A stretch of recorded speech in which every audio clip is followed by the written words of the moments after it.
À l'émission cette semaine, une visite aux Journées de la culture qui était organisée par la municipalité de Caplan et la ville de Chandler. Mais tout d'abord, une rencontre avec Maxime Huot, coordonnateur au Centre culturel et d'interprétation Kampfer de New Carlisle. Le Centre Kampfer, c'est un centre culturel qui a été fait dans ce qu'on appelle la maison Kampfer. C'est une maison qui a été construite en 1868 et puis après beaucoup de péripéties, ça fait 9 ans qu'on est ouvert en tant que centre culturel. C'est à vocation patrimoniale et muséale. Et puis on a différentes expositions à offrir au public. L'exposition permanente, ça s'appelle New Carlisle de diversité et de raffinement. C'est une exposition qui parle de l'historique du village de New Carlisle. Ça explique en quoi c'est un village de souche anglophone, de souche loyaliste.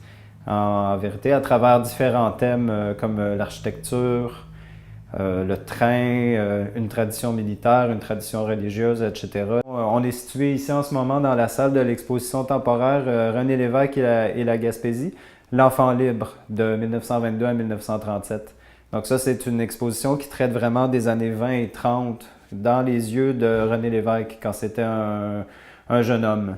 Et puis, ça explique sa relation avec la municipalité et avec la Gaspésie. Héritage New Carlisle et le Centre culturel et d'interprétation Kampfer nous proposent au cours des prochaines semaines l'exposition temporaire Le peuple de la courte pointe, où vous pourrez admirer le travail d'artistes locaux ainsi que diverses œuvres qui ont marqué le paysage culturel de la région. C'est une exposition sur la courte pointe, la broderie, le métier à tisser, le tricot, le crochet. C'est une exposition qui a été faite pour comparer des techniques anciennes puis des techniques modernes de travail de différents types de tissus. Et puis, on a plusieurs pièces à présenter, dont certaines qui sont très importantes pour l'histoire de New Carlisle.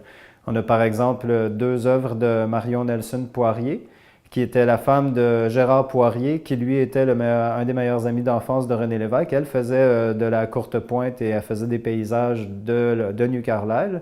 Donc, on a la chance d'avoir 2 de ses œuvres ici.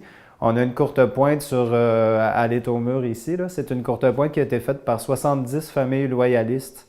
Il y a environ 100 ans, en 1913, elle a été faite pour venir en aide à la communauté de l'Église presbytérienne. Puis ce qu'il y a de fascinant, c'est que c'est un peu comme un voyage dans le temps au niveau généalogique, au niveau historique. Donc, on a beaucoup de noms loyalistes, mais d'autres noms de d'autres provenances typiques de la Gaspésie, comme anglo-normand, acadien, acadienne, etc. C'est une housse de courte pointe. On place une courte pointe à l'intérieur. Ça, c'est vraiment le couvre-lit du couvre-lit, si on veut. Et puis, la broderie des noms, elle a été faite avec du fil à broder. On a des gens de New Carlisle, on a des gens de Passepébiac, puis on a une personne de Maria. C'est une opportunité pour les gens de montrer qu'est-ce qu'ils ont de disponible comme œuvres ici. Certaines sont en vente, certaines ne le sont pas. Le fond, c'est ouvert tous les jours du lundi au vendredi de 9 à 5, et ça jusqu'au 25 novembre. Rendons-nous maintenant à Caplan, où vendredi le 30 septembre dernier, on célébrait les 20e Journées de la culture au centre communautaire. Œuvres d'art, participation à une œuvre collective et dévoilement des photos représentant les 20 trésors culturels de la municipalité, le tout agrémenté par la musique des Fins Renards.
la 20e édition des Journées de la culture. Alors, pour souligner la 20e édition, ils ont eu l'idée d'un projet rassembleur qui était d'identifier 20 trésors qui identifiaient les municipalités qui faisaient que Caplan et dont on était fiers.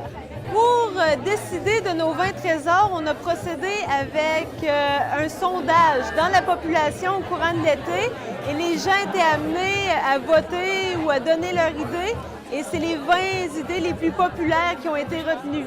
On a demandé au club de photos Déclic de la Baie des Chaleurs de mettre en valeur nos 20 trésors identifiés pour immortaliser l'événement. On pourra revoir les photos qui sont exposées ce soir sur le site Internet de la municipalité de Caplan, ainsi que sur le site Internet des Journées de la culture.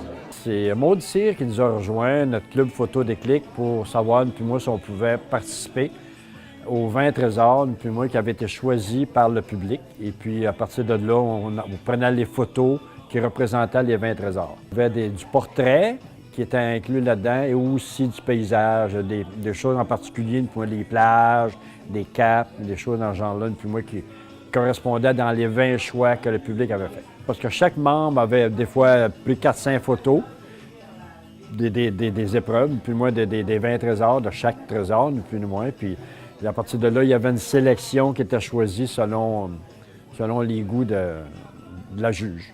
Nous avons le clocher de l'église avec son coq, la chute de la rivière Caplan qui se jette à la plage, la sculpture de la petite fille dans le sable à la halte routière, les Michaud-Gobeil, une famille de 5 violonistes, John Lapointe, le rassembleur, les Caps Rouges, les falaises impressionnantes, la vue en arrivant sur les Caps Noirs, premier regard sur le village de Caplan, la Neigière, bâtiment historique des pêcheurs, la plage aménagée de la rivière, un site enchanteur et accueillant, les sentiers des Caps de la Halte, endroit pittoresque et paisible, la fête nationale, événement populaire, sentier du club VTT de la baie, la forêt, les montagnes et l'eau, Johan Arsenault, l'artiste sculpteur, l'orgue Casavant de l'église datant de 1905, Cédric Saint-Onge, auteur, compositeur, interprète de chez nous, la plage du village au cœur de la municipalité, le Marigot, lieu de rassemblement, la plage du ruisseau Leblanc, ancien havre de pêche, Jaco Boulanger, le potier, et le cimetière du village, un lieu mystique.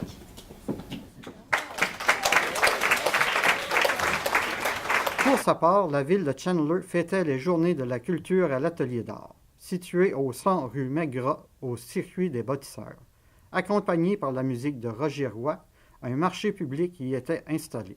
Le Cercle de fermières et le regroupement des artisans et artistes de la MRC Rocher-Percé nous y ont accueillis.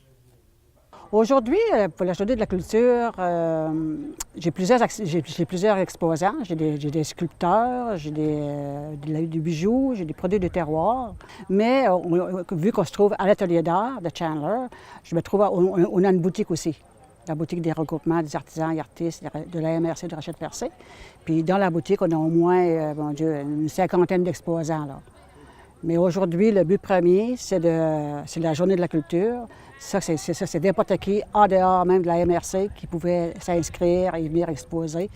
Si le peintre, bien, lui, il va peindre. Ceux qui font des bijoux, bien, là, il va montrer de quelle façon qu'il travaille, qu'il ou elle travaille. Les produits du terroir, c'est sûr qu'il ne va pas produire quelque chose avant nous autres, là, mais il va y avoir des dégustations.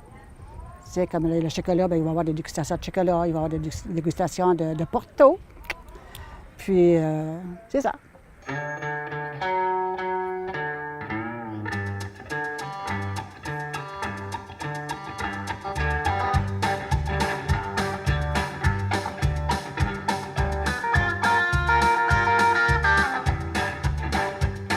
I hear the train coming, it's rolling on the bend, and I ain't seen the sunshine since I don't know when.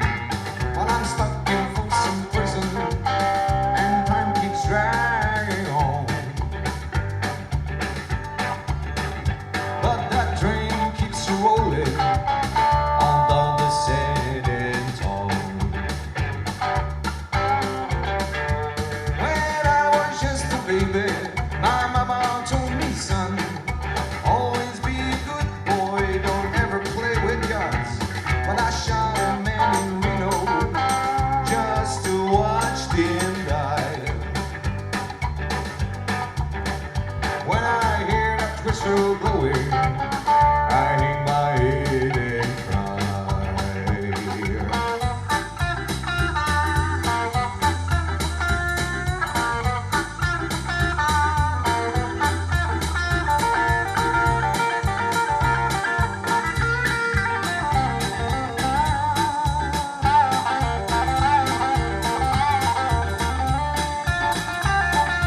sommes un regroupement d'artisans et d'artistes de la MRC. Nous sommes existants dans l'atelier à peu près 3 ans. L'atelier appartient à la ville de Chandler. Nous sommes en équipe avec les fermières. La boutique est ouverte du mois de mai jusqu'au 24 décembre et se prolonge durant l'hiver sur demande pour les cours. Nous sommes à peu près 70 à 80 artisans qui viennent se servir de la boutique pour vendre leurs œuvres. La boutique n'est pas tellement connue, même par les gens de notre secteur. Il s'agit de se rendre le même trajet que Nova Lumina et de continuer à peu près 100 pieds et vous tournez à droite, elle est en évidence, elle est rouge brique. Le cercle de fermières de Chandler est en fonction depuis 1968. En 2018, on va fêter notre 50e anniversaire de fondation. On a même ici deux membres qui étaient là lors de la fondation. On a Mme Maline Gagnon-Castillo et Mme Raymonde Cronier. On a 63 membres, de 18 ans à aller à 94 ans. On a des dames qui ont 80 et 90 et qui sont encore, qui produisent encore des pièces. Ici, c'est un métier 100 pouces. Présentement, on est en train de faire des couvertures pour des lits de 54 pouces, 60 et 72 pouces.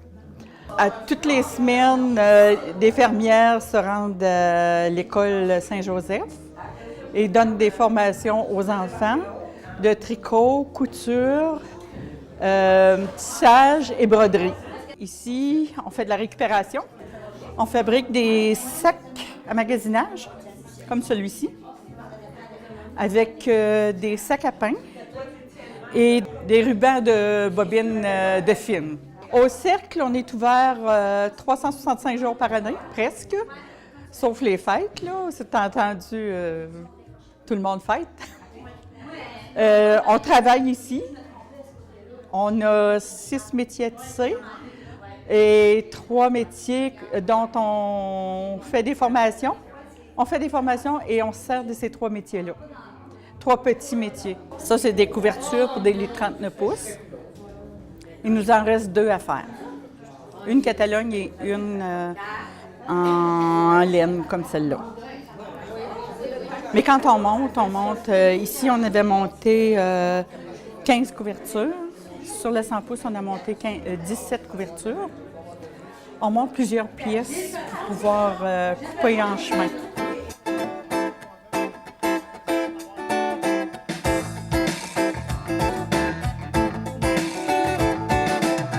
J'aime prendre le temps